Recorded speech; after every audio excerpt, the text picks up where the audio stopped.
Hello friends. मेरे दो चार ख़ास दोस्त हैं जिनका मुझे व्हाट्सएप मैसेज भी आया और उन्होंने कहा कि भाई थोड़ा सा सर ट्रेडिंग साइकोलॉजी के बारे में बताइए। तो मैं ट्रेडिंग साइकोलॉजी के बारे में आज हम बात करेंगे कि ट्रेडिंग साइकोलॉजी क्या है। सबसे पहला प्रश्न यही होना चाहिए कि ट्रेडिंग साइकोलॉजी है क्या। तो ट्रेडिंग साइकोलॉजी एक्चुअल में क्या है कि जो आप ट्रेडिंग करने के पहले जो नियम रूल्स बनाते हैं आपके, वो है आप ट्रेडिंग साइकोलॉजी वही कहलाते हैं कि आप वो जो नियम है उन पे ही काम करते हैं और उन्हीं पर आपका ट्रेड लेते हैं। ट्रेडिंग साइकोलॉजी का बिगड़ना मतलब आपने जो रूल्स नियम जो आप बनाए हैं उनको तोड़ दिया आपने, और उसके अलावा आप ट्रेड ले रहे हैं और पूरा आप तहस नहस कर रहे हैं, मतलब खुद के ही बनाए रूल्स को। तो देखिए, मैं एक बार चार्ट पैटर्न लाता हूँ, चार्ट पैटर्न पे ही हम चर्चा करेंगे, बाकी मेरी वॉइस चलती रहेगी। ये हम ट्रेडिंग साइकोलॉजी के बारे में बात करने से पहले कुछ चार्ट को मैं दिखाना चाहूँगा। ये जो चार्ट है सेंसेक्स का चार्ट है। अब मैं पर्सनली इसकी बात करूँगा, कल मैं ट्रेड ही नहीं ले पाया, मतलब ये चार्ट जो है दिखाई दे रहा है आपको, ये चार्ट है कल का फ्राइडे का, जो कि 13 दिसंबर 2024 का। इस पर यहाँ पर मॉर्निंग में इतना गिरा और फिर उसके बाद ऊपर गया। लेकिन मेरा ट्रेडिंग का जो प्लान था या जो मेरा ट्रेडिंग का जो भी एक दायरा, उस दायरे में ये आया ही नहीं, तो मैं ट्रेड नहीं ले पाया। अब नहीं ले पाया तो उसका कोई रिग्रेट नहीं है, नहीं ले पाया, प्लान में नहीं आ पाया तो नहीं आ पाया। तो ट्रेडिंग से, लेकिन मुझे उसका कोई दुख भी नहीं है कि भाई मैं नहीं ले पाया। इतना बड़ा मूव आया, नीचे से 2000 पॉइंट ऊपर की ओर चला गया, कि यहाँ से 1200 पॉइंट नीचे गिरा था, लेकिन नहीं हो पाया तो नहीं पाया। और मैं आपकी जानकारी के लिए बता दूं जिसको नहीं पता है कि पिछले 4 दिन से मेरा स्टॉप लॉस हिट है। मंडे टू थर्सडे तक मैं 80 पॉइंट जो है सेंसेक्स में 20-20 पॉइंट, 18-20-22 पॉइंट करके 80 पॉइंट लगभग माइनस में हूँ।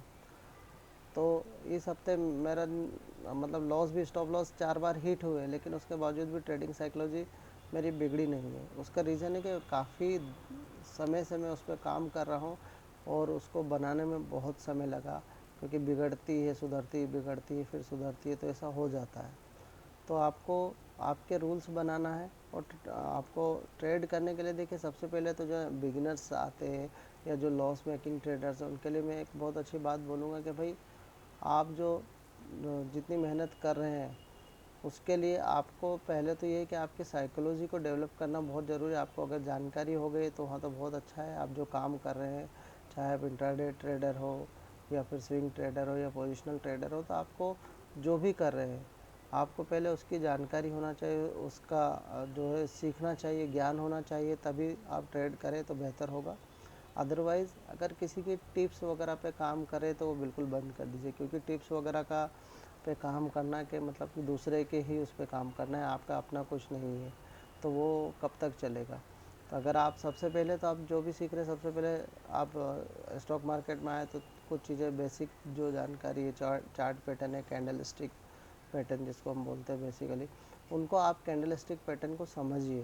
या चार्ट पैटर्न कोई सा भी लाइन चार्ट भी हो सकता है, कैंडल स्टिक की बात नहीं कर रहा, कैंडल स्टिक पैटर्न को भी समझना और चार्ट पैटर्न को भी समझना कि डबल टॉप क्या है, डबल बॉटम क्या है, कप एंड हैंडल क्या है, हेड एंड शोल्डर क्या है, रिवर्स क्या होगा। तो वो थोड़ा सा जानकारी आपको लेना बहुत ज़रूरी है, तब जाके आपको ट्रेड करें, करने की कोशिश करें तो बेहतर है। एंड ऑप्शन इन फ्यूचर तो बहुत मुश्किल ट्रेडिंग है, जो कि सबसे मुश्किल ट्रेडिंग में आता है, ऑप्शन इन फ्यूचर।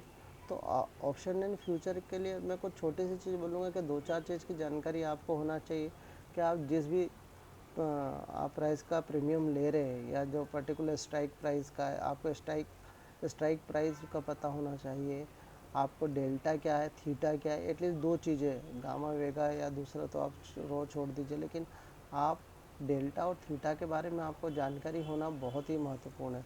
उसके बाद वॉलेटिलिटी के बारे में पता होना चाहिए, क्योंकि ये वॉलेटिलिटी इंडेक्स, अगर इंडिया विक्स की बात करें तो उसके अकॉर्डिंग भी इसके ऑप्शन के प्रीमियम कई बार कम ज़्यादा होते तेज़ी से, तो आपको इसको समझना बहुत ही इम्पोर्टेंट है। तो ये जानकारी सबसे पहले लाइए। उसके बाद ट्रेडिंग साइकोलॉजी जो है वो तो उसके बाद का चैप्टर बनेगा। उसके पहले तो जब आपको आता ही नहीं तो ट्रेडिंग साइकोलॉजी कैसे बनेगी। सबसे पहले तो आपको यही पता होना चाहिए कि आप क्या कर रहे हैं, आप कहाँ से करेंगे, क्योंकि आपको यही नहीं पता कि कहाँ से बाय होना चाहिए, कहाँ से सेल, आपको रेजिस्टेंस नहीं पता है, आपको सपोर्ट नहीं पता है, तो आप कैसे करेंगे। आपको वॉल्यूम ही नहीं पता है कि वॉल्यूम कम ज़्यादा होता है, ये ऊपर गया तो कैसे नीचे। डे चार्ट क्या होता है, आपको आवरली चार्ट क्या होता है, वीकली चार्ट क्या होता है, मंथली क्या होता है, 15 मिनट 5 मिनट। तो आप जब तक कि इन चीज़ों पे काम नहीं करेंगे, जैसे कि यहाँ पर मैंने बना रखा है कि ये लिक्विडिटी जोन था इसका, देखें पहले से बना हुआ, अभी का नहीं है। ये लाइन है अभी नहीं बनी, पहले से बनी है सारी लाइन। ये 5 मिनट के चार्ट के जो ग्रीन लाइन है, और रेड लाइन है जो मेरी डे चार्ट होती। अगर निफ्टी पे आएंगे तो निफ्टी पे भी आपको दिखाई देगा, देखिए वापस से उस जोन पे जा रहा है, जो कि शायद लाइव देख रहे होंगे तो उनको पता होगा कि ये जोन बहुत पहले से क्रिएट है। तो आपको ये बना के रखना पड़ेगा, ये आना चाहिए थोड़ा बहुत आपको, तब जाकर ही आप उस पर कुछ अच्छे ट्रेड ले पाएंगे। उसके बाद ट्रेडिंग साइकोलॉजी तब काम करेगी जब आपको आता है। तो ट्रेडिंग साइकोलॉजी में मैं बहुत एक महत्वपूर्ण चीज़ जो है सीखने का, ये तो आना ही चाहिए बेसिक। उसके बाद की बात है कि आपका जो रिस्क टू रिवॉर्ड आपको बहुत इम्पोर्टेंट है। आपका रिस्क टू रिवॉर्ड क्या है? अगर आप रिस्क टू रिवॉर्ड का मतलब है कि आपके रिस्क कितने की और रिवॉर्ड क्या है। अगर मैंने रिस्क लिए 1 रुपये की तो मुझे कितना मिलना चाहिए, 2 रुपये, 4 रुपये, 5 रुपये, 8 रुपये, या फिर जितना जाए ऊपर की ओर चले जाए उतना। तो आपको रिस्क टू रिवॉर्ड पे बहुत ही फोकस करना पड़ेगा। इतना होने के बाद मेरा रिस्क टू रिवॉर्ड सिंपल है। मेरी अपनी पर्सनल बात करें, जो मैं हर बार वीडियो में बात करता हूँ, कि मेरा रिस्क टू रिवॉर्ड है 30 पॉइंट मैक्सिमम लॉस डे का, वो भी डे का। यानी एक दिन में अगर मेरा कहीं स्टॉप लॉस होता है तो 30 पॉइंट बहुत ज़्यादा है। बस उसके से ज़्यादा का स्टॉप लॉस बनता भी नहीं और ना मैं बनाता हूँ, चाहे वो कितना भी कुछ दिख रहा हो मुझे। मैं उसी लेवल का वेट करूँगा, वो होगा तो ही लूँगा, अदरवाइज़ नहीं लूँगा। तो वहाँ से अब जो ऊपर की बात करें तो मेरा ऊपर फिर स्टॉप लॉस ट्रेल होता जाता है, मेरा टारगेट फिक्स नहीं होता है। मैं आपको फिर बता दूं कि मेरा टारगेट 200, 100 पॉइंट, 50 पॉइंट ऐसा कुछ भी नहीं है। मेरा टारगेट है जितना फिर ऊपर जाएगा, जहाँ तक जा सकता है, 2 बजे के लगभग तक जाता है तो मैं वहाँ से फिर एग्ज़िट कर जाता हूँ। जब अगर मुझे कैंडल डाउन टाइप के दिख रहे अगर, तो फिर मैं एग्ज़िट कर देता हूँ। मतलब कुल मिला के ये कि मेरा जो रिस्क है वो 20 से 30 पॉइंट का है, और रिवॉर्ड जो है वो जो भी आ जाए, 100, 50, 80, 40, 200, 300, जो भी रिवॉर्ड मिले वो। तो इसी वजह से ही मैं प्रॉफिटेबल में आपको फिर कहूँ कि लास्ट मंथ की बात करें तो मेरा 2 दिन पहले प्रॉफिट हो, और उसके बाद स्टॉप लॉस 8 दिन कंटिन्यू, 8 दिन, मतलब कि ये समझ लिए 2 सप्ताह पूरा मेरा मतलब एक दिन कुछ ट्रेड नहीं था, और 2 सप्ताह पूरा स्टॉप लॉस हिट हुआ है। तो मतलब कि तब भी मेरी साइकोलॉजी नहीं बिगड़ी। मैंने ये नहीं कहा कि 2 सप्ताह पूरा 8 दिन स्टॉप लॉस हिट हुआ तो मैंने अपनी साइकोलॉजी चेंज कर दी, मैंने रूल्स से कुछ नहीं किया। मैंने वापस वही रखा, 9वें दिन भी वही करा, और 9वें और 10वें दिन में प्रॉफिट में आया। और प्रॉफिट में इतना था कि जो 8 दिन का था वो तो उसी दिन एक ही दिन में कवर कर लिया मैंने। उसके बाद दूसरे दिन प्रॉफिट में था काफ़ी में। तो वही मैं कह रहा हूँ कि आपका जो प्रॉफिट है वो ज़्यादा होना चाहिए, और आपका जो लॉस है वो बहुत कम होना चाहिए, और एक दिन का एकदम फिक्स होना चाहिए कि मुझे इससे ज़्यादा लॉस नहीं करना। क्योंकि आपको पता होना चाहिए कि एक दिन में मैं ज़्यादा से ज़्यादा 1 रुपया खो, और आने का रहे तो 2, 3, 4, 5, 6 रहे। अगर इस तरह की साइकोलॉजी है तो आप प्रॉफिटेबल रहेंगे। हाँ, ये अलग बात है, अपने आप को कंट्रोल करना बहुत मुश्किल होता है, कंट्रोल करना। क्योंकि अगर आप जा रहे हैं यहाँ पर तो आपको फिर दिखता है यहाँ पर ट्रेड, तो फिर लेने की कोशिश करते, एक बार स्टॉप लॉस हिट हो चुका है आपका, पर्टिकुलर जो प्राइस फिक्स करी थी कि 1000 रुपये, 500 रुपये मेरा रोज़ का माइनस हो। लेकिन वो होने के बाद जब आपको ट्रेड कहीं दिखने लगता तो आप फिर जाते। लेकिन हो सकता है आप यहाँ से बड़े प्रॉफिट में जा सकते थे, लेकिन आपने क्या करा, आपका रूल ब्रेक कर दिया। अगर आप इस तरह से ही रूल आपके ब्रेक करेंगे तो फिर आपको, 1 मिनट कुछ, हाँ, तो फिर से आपको यहाँ पर आपके रूल्स को खुद ही बिगाड़ेंगे। तो आप इस तरह से ना करें ट्रेडिंग। आपके रूल्स बने रहे, चाहे ट्रेड दिख रहा हो मुझे, लेकिन नहीं लेना। क्योंकि मैंने एकदम अपना एक फ़िक्स रूल बना लिया कि भाई मुझे यही रूल बनाना है और इसी के अकॉर्डिंग ही काम करना है। तो वैसे ही बना के रखें, और वैसे तो यही एक ट्रेडिंग साइकोलॉजी है जो आपको आगे की जो आपकी ट्रेडिंग जर्नी है उसमें बहुत ही काम आएगी, और आपको इसी पे बने रहना है। ये ट्रेडिंग साइकोलॉजी, हालांकि ट्रेडिंग साइकोलॉजी में बहुत सारी चीज़ें आएंगी, आपको प्रॉफिट में भी आएगा। आप प्रॉफिट आएगा तो प्रॉफिट को क्या होता है ना कि हम प्रॉफिट, आप यहाँ से चले, आपको प्रॉफिट दिखा यहाँ आए, या यहाँ कह ले कि बहुत सारे लोग ये है कि कल की मैं बात बताऊँ कि कल यहाँ से यहाँ तक, यहाँ से लिया होगा तो प्रॉफिट में तो आएंगे, लेकिन उन्होंने अपना stop loss, trailing stop loss नहीं रखा होगा, तो वो यहाँ पूरा ख़त्म करके लॉस में भी चले गए होंगे। क्योंकि उनको उम्मीद होगी कि यहाँ से गिरेगा, यहाँ से गिरेगा, यहाँ से गिरेगा। अरे भाई क्यों गिरेगा?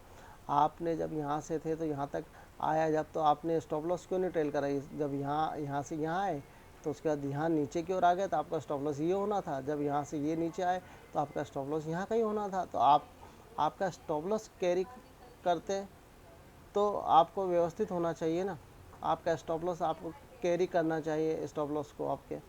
तो ये सबसे इम्पोर्टेंट बात है। तो यही मैं कहना चाहूँगा कि आपको आपके ट्रेडिंग साइकोलॉजी को आप बेहतर बनाएं, और आपका ट्रेडिंग साइकोलॉजी जो है वो स्टॉप लॉस और रिस्क टू रिवॉर्ड पे भी फोकस होना चाहिए। अगर रिस्क टू रिवॉर्ड आपका बेहतर होगा तो आपका साइकोलॉजी बेहतर होगा, और आप अपने रूल्स को फॉलो करिए। हालांकि और भी बहुत सारी चीज़ें हैं इसमें जिसके बारे में हम चर्चा करेंगे, और लेकिन बेसिक चीज़ यही है कि आपको नॉलेज होना चाहिए, रिस्क टू रिवॉर्ड क्या उस पर फोकस होना चाहिए। अगर ये फोकस नहीं बनेगा आपका तो फिर बड़ी मुश्किल होगी। रिस्क टू रिवॉर्ड आपका बनना बहुत इम्पोर्टेंट है। साइकोलॉजी के अंदर इसका बहुत ही महत्व है, क्योंकि आपको खोना कितना और पाना कितना, पूरा गेम तो इसी बात को लेकर है कि अगर मैं खोते समय 5 रुपये खो रहा हूँ और पाते समय 1 रुपये 1.5 रुपये पा रहा हूँ, तो ये बहुत ही मतलब गलत आपका रिस्क टू रिवॉर्ड है। तो इस रिस्क टू रिवॉर्ड पे आपको फोकस करना है, ना कि आपको ये करना। उल्टा ना करिए कि जाते समय 5 रुपये आते समय 2 रुपये। आप इसको जस्ट अपोजिट कर दीजिए कि मैं जब खोऊँ तो दिन भर में इतना ही खोऊँ और पाऊँ तो इतना ही पाऊँ। आगे फिर हम और बनाएंगे दूसरे वीडियोस, साइकोलॉजी में फिर बात करेंगे। लेकिन फ़िलहाल जो छोटी सी एक इन्फॉर्मेशन है कि आपको आसी और ट्रेड ना ले, कि मेरा ट्रेड फिक्स कर लीजिए कि एक ही ट्रेड रहेगा, मेरा पर्टिकुलर डे का लॉस 1000 रुपये, 800 रुपये, 500 रुपये, उसको फिक्स कर लीजिए आप। अगर आपने इस बात को, दो बहुत महत्वपूर्ण बातों को भी फिक्स करा, तो आज नहीं ना कल, कल नहीं ना परसों, यानी आपको टाइम लगेगा। मैं ये नहीं कह रहा हूँ कि आज ही आप प्रॉफिटेबल हो जाएंगे, कल आप प्रॉफिटेबल, थोड़ा सा टाइम लगेगा, लेकिन जैसे जैसे धीरे धीरे आप प्रॉफिटेबल होंगे तो फिर परमानेंटली होने लगेंगे आप। कि आपका रिस्क टू रिवॉर्ड और आपका डे का जो है कितना लॉस करना, बस वही उस पर साइकोलॉजी में फोकस रखिए। आप ये मत करिए कि मैंने एक ट्रेड लिया, लॉस हो गया, अब दूसरा लेने जाओ। अरे भाई, आपका 500 का था, अगर 450 भी लॉस हुआ या 400, तो हट जाइए वहाँ से। आपका लॉस कम हुआ, आप उसको लॉस को बढ़ाने की कोशिश मत करें दूसरा तीसरा ट्रेड लेकर, क्योंकि ब्रोकरेज लगेगी सब। तो ये इस तरह की चीज़ों को रोकिए, स्ट्रिक्टली रोकिए। आप रूल्स बनाएं कि एक ही ट्रेड लूँगा। आप कुछ, मेरे ख्याल से कुछ मत करिए, 15 दिन 1 महीने इस बात पर अमल करिए कि मैं एक ही ट्रेड लूँगा, इतना ही लॉस है, मैं खोऊंगा तो 20 पॉइंट आएंगे, तो 100 पॉइंट, 50 पॉइंट, 70 पॉइंट, और मैं स्टॉप लॉस को ट्रेल करूँगा। यानी आप ये नहीं कि स्टॉप लॉस को पहले बाइंग प्राइस पे ले आइए, ऊपर गया, फिर उसके बाद जहाँ थोड़ा 10-20 पॉइंट मिल रहा है वहाँ फिर और ऊपर गया, तो उसको वहाँ जो भी कैंडल के अकॉर्डिंग काम करिएगा, चार्ट के।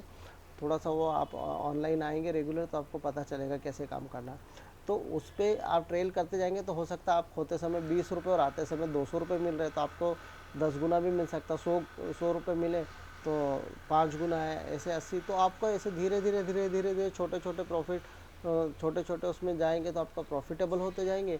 और महीने, 2 महीने, 3 महीने में आप देखेंगे कि आपका साइकोलॉजी भी बराबर रहेगा, आप ट्रेड करना भी कम कर देंगे। सबसे पहले ट्रेड कम करना सीखिए। सबसे इम्पोर्टेंट कि आप ट्रेड कम करिए, कि दिन का मैं 1 या 2 ही ट्रेड है जिसको फिक्स है कि मैं 500 रुपये तो 250 भी कर दे, 250 आएंगे तो 1000-2000 की ओर मैं बढ़ूंगा, 500 रुपये तो कम से कम लूँगा, ऐसा करिए। और जो अगर किसी दिन 500 रुपये कमा लिए तो चुपचाप बैठ जाइए, एग्जिट कर दिया, आप उसको घर लेके जाइए। होता है क्या है कि हम घर नहीं लेके जाते, उसको वापस वहीं सुहा करके जाते हैं। तो ये प्लीज़ इस पर फोकस करिए। और यही है एक छोटा सा वीडियो, आगे का हम फिर बनाएंगे वीडियो। ये साइकोलॉजी बहुत बड़ा चैप्टर है, ये छोटा सा नहीं है। इसमें और किसी तरह की हेल्प लगे तो प्लीज़ करिएगा। Thank you very much. आज के लिए बस इतना ही, फिर आगे मिलते हैं हम नेक्स्ट वीडियो में।